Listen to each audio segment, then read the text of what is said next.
The hell. My reaction जब कोई कहे कि मोदी जी पीएम की कुर्सी छोड़ने वाले हैं। अनबिलीवेबल। माय रिएक्शन जब कोई कहे कि मेरा फ्रेंड गे नहीं है। भाई साहब कुछ ज्यादा नहीं हो गया ये? अनबिलीवेबल। माय रिएक्शन जब कोई कहे कि यूएसए अपने काम से काम रखती है। Oh my God. My reaction जब कोई कहे कि पाकिस्तान आतंकवादी free country. Oh my God. My reaction जब कोई कहे कि आरसी फाइनल जीत चुकी है। अनबिलीवेबल। क्या हुई? डॉक्टर साहब मुझे बवासीर है पर ऑपरेशन। तेरा कोई भाई बहन माइक्रोसॉफ्ट में तो नहीं है? मैं नहीं बताऊंगा। क्यों, क्या हुआ? माइक्रोसॉफ्ट ने फिर से 6000 लोगों को निकाल दिया। तो क्या करना है?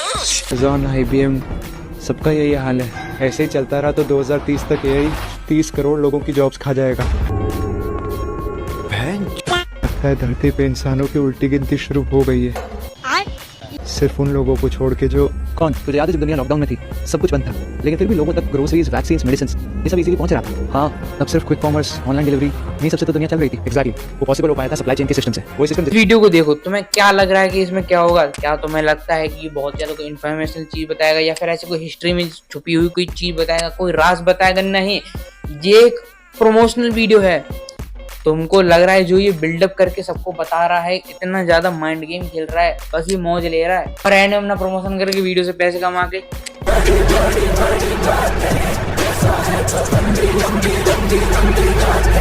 माइक्रोसॉफ्ट में तो नहीं है? हाँ है। क्यों, क्या हुआ? माइक्रोसॉफ्ट ने फिर से 6000 लोगों को निकाल दिया। Amazon, IBM, सबका यही हाल है। ऐसे ही चलता रहा तो 2030 तक यही 30 करोड़ लोगों की जॉब्स खा जाएगा। लगता है धरती पे इंसानों की उल्टी गिनती शुरू हो गई है, सिर्फ उन लोगों को छोड़ के जो। कौन? तुझे याद है जब दुनिया लॉकडाउन में थी, सब कुछ बंद। इंसान कितना ज्यादा बेवकूफ है या फिर दूसरों को बनाने की कोशिश कर रहा है। माइक्रोसॉफ्ट में जॉब जा रही है, एआई की वजह से जॉब जा रही है, ये सब उन लोगों की जा रही है जो एडिटर थे, जो लोग कोई इंजीनियरिंग वाला काम करते थे, जो कोई बैकएंड ऑपरेटिंग सिस्टम में सपोर्ट किया करते थे, उन सारे लोगों की जॉब जा रही है। और यहाँ पे आईआईटी बॉम्बे वाले इंजीनियर्स को कहाँ से कंपेयर कर रहा है? ये आईआईटी बॉम्बे से पढ़ने वाले इंजीनियर्स को किससे कंपेयर कर रहा है? रैपिडो में टैक्सी चलाने वाले, उबर ओला में टैक्सी चलाने वालों को, स्विगी में खाना बेचने वालों को ये आईआईटी बॉम्बे के इंजीनियर से कंपेयर करके बस अपना प्रमोशन चला रहा है और बिल्डअप ऐसा दे रहा है कि ना जाने कौन सी बड़ी हिस्ट्री की बात बता दी। क्या सोच रहा है? यूएस ईरान वॉर भी पता नहीं, लेकिन ये देख, ईरान सबसे पहले कदम में यूएस बेस पर टारगेट करता है। यूएस को सारी चीजें पहले से मालूम होती है और अटैक से पहले ही वो वहां से इवैक्यूएट कर चुके होते हैं। हाँ, तो कोइंसिडेंस भी तो हो सकता है। कोइंसिडेंस। उसके बाद जब यूएस ईरान के न्यूक्लियर साइट पर अटैक करता है, ईरान वहां से अपना 400 केजी यूरेनियम पहले से लेके जा चुका होता है। कोई नुकसान नहीं, सिर्फ अटैक। और US specifically V2 bomber plane भेजता है ये सब करने के लिए, ताकि पूरी दुनिया देखे, आर्म्स भी इजी हो जाए। और पिछले 1 महीने में तूने डिफेंस स्टॉक के प्राइसेस तो देख ही लिया होंगे। और फाइनली ईरान भी स्ट्रेट ऑफ हॉर्मस को ब्लॉक करने की धमकी देता है, लेकिन कभी करता नहीं है। माय डियर फ्रेंड, इसी चीज को पॉलिटिक्स कहते हैं। अगर पॉलिटिक्स अगर सीधी तरीके से चलती तो मेरे ख्याल से ऐसी वॉर के हिसाब से तो पूरी दुनिया खत्म हो चुकी होती। और ये सब कह रहे हो कि ईरान में साहब ने सारी चीजें हटा ली थी, बिल्कुल सेफ बच गया था, ऊपर से बस बॉम्बर आया, मार के चला गया, पटाखे फूट के चले गए। भाई साहब, अगर इतना ज्यादा ईरान हल्का होता तो अभी तक तो काम खत्म हो चुका होता। कितने सारे दुश्मन है उसके। भैया थोड़ी इंटेलिजेंस एजेंसी भी काम करती हैं वहाँ पे, लोगों के पास इंटेल आते हैं कि कहाँ आपका हमला होने वाला है, कहाँ को चीजें बचा के रखने वाली हैं। अरे भैया, अगर पॉलिटिक्स में घुस के बात करें तो उसके ईरान के पीछे चाइना का, सोवियत यूनियन, रसिया का पूरा हाथ है। भैया यूएसए से क्यों नहीं बचाएंगे? अपना भी तो इन्फ्लुएंस उन्हें बनाना है। कम से कम थोड़ा बहुत तो सोचा करो बात को बोलने से पहले। ओह माय गॉड, चलो हम लोग इस मैट्रिक्स में फंसे हैं, जिससे वो निकलना चाहें वो भी नहीं निकल सकते। मतलब ये है अमेरिकन रैपर एमिनेम की फोटो, और ये है रोमन एम्परर अलेक्जेंडर की फोटो, और ये है दोनों की फोटो साइड बाय साइड। ये है हॉलीवुड एक्टर पीटर डिक्रिच, और ये है सेबेस्टियन डिमोरा, और ये है दोनों की फोटो साइड बाय साइड। और फाइनली ये है मार्क जकरबर्ग, और ये है king of Spain Philip the fourth, और ये है दोनों की फोटो साइड बाय साइड। सबसे शॉकिंग बात ये सब लोग पिछले जन्म में भी रिच और फेमस थे, इस जन्म में भी, और हो सकता है आने वाले जन्म में भी। इसका मतलब हम कितनी भी मेहनत कर लें, ये लोग के जितने रिच और फेमस कभी बन ही नहीं पाएंगे। बंदे के हिसाब से इस दुनिया में और कुछ भी हो रहा है वो पहले से प्लान्ड है। और इस दुनिया में इसके हिसाब से कुछ भी हो रहा है वो एक बार पहले हो चुका है। और इस बंदे के हिसाब से इस दुनिया में जो कुछ भी हो रहा है वो किसी ना किसी इंसान को या फिर इंसानियत को खत्म करने के लिए हो रहा है। कोई चीज ढंग से हो ही नहीं रही है, कोई चीज स्ट्रेट लेवल में, स्ट्रेट तरीके से कोई चीज होना ही नहीं चाह रही है इस बंदे के हिसाब से। ओह माय गॉड, क्या 3 वर्ड वॉइस शायद पहले से प्लान थी। इम्पॉसिबल। ये है एल्बर्ट पाइक, एक 33 डिग्री फ्रीडम से 1800 सेंचुरी में एक कंट्रोवर्शियल थ्योरी है कि इसने क्रिएट किया था 15 अगस्त 1871 को इटालियन रीडर और डायरेक्टर ऑफ जित्सेपे मत्सेनी को, जहाँ पे उसने इनके साथ तीन वर्ल्ड वॉर्स का जिक्र किया था और इस थ्योरी के हिसाब से उस लेटर में लिखा था कि फर्स्ट वर्ल्ड वॉर होगी ताकि साज और रशिया की पावर को ओवरथ्रो किया जा सके, जिससे एथिस्ट कम्युनिज्म रशिया में एस्टैब्लिश हो सके। और वैसे ही हुआ। यस, रशियन रेवोल्यूशन थ्योरी के हिसाब से दूसरी वॉर होगी फेसिस्ट और पॉलिटिकल जायनिस्ट के बीच, ताकि नाजिज्म खत्म हो सके और जायनिज्म स्ट्रांग हो जाए, ताकि इजराइल एक कंट्री बन सके। और शायद हुआ भी कुछ ऐसा ही। वर्ल्ड वॉर प्लान थी, वर्ल्ड वॉर सेकंड प्लान थी, वर्ल्ड वॉर 3 भी प्लान थी, सब कुछ प्लान था। और जिसने ये प्लानिंग की थी एंड टाइम पे, जिस टाइम पे को पता चलना चाहिए था उसी टाइम पे किसी को मार दिया, सबूत मिटा दिया, सब कुछ हो गया। ये सारे फैक्ट ना 8th क्लास में पढ़ा करते थे। अनबिलीवेबल। अब क्या पता चल गया? पहले ट्रम्प टावर सोल्ड आउट हुए थे, हाँ, और अब हैदराबाद में मिस्टर जितेश के real estate project ASBS Broadway ने 1000 करोड़ की सेल्स कर ली, वो भी सिर्फ एक दिन में। वैसे एक बात बता, 2025 में हम जैसे मिडिल क्लास लोगों के लिए भी रियल एस्टेट में पैसा बनाने का कोई स्कोप है क्या? बिल्कुल है। आज से 10 साल पहले बिटकॉइन की अपॉर्चुनिटी मिस करी थी, हाँ, अब हैदराबाद गोल्ड माइन है।